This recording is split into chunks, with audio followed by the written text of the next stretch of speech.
Уважаемый Сарбай Шарипович, очень рад вас видеть. Мы виделись не так давно, но наш объем взаимодействия большой, и всегда есть о чем переговорить. Очень рад, что вы нашли возможность по дороге домой заглянуть и к нам, поговорить о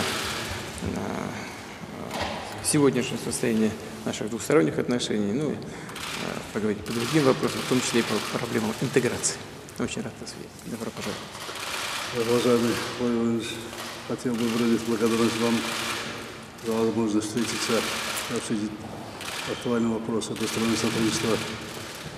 И надо отметить, что успешно развиваются кыргызско-российские отношения в духе братской дружбы и стратегического союзничества. И особенно хотел бы отметить ваш государственный визит в Кыргызстан, который был очень успешным, плодотворным.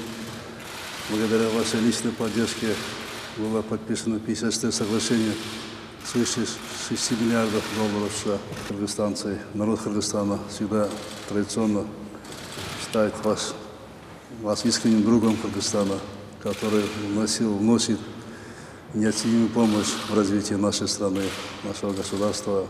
Дорожим всем этим. И мы ждем ваш визит в Кыргызстан для участия на сессии ОДКБ. Спасибо за теплый прием.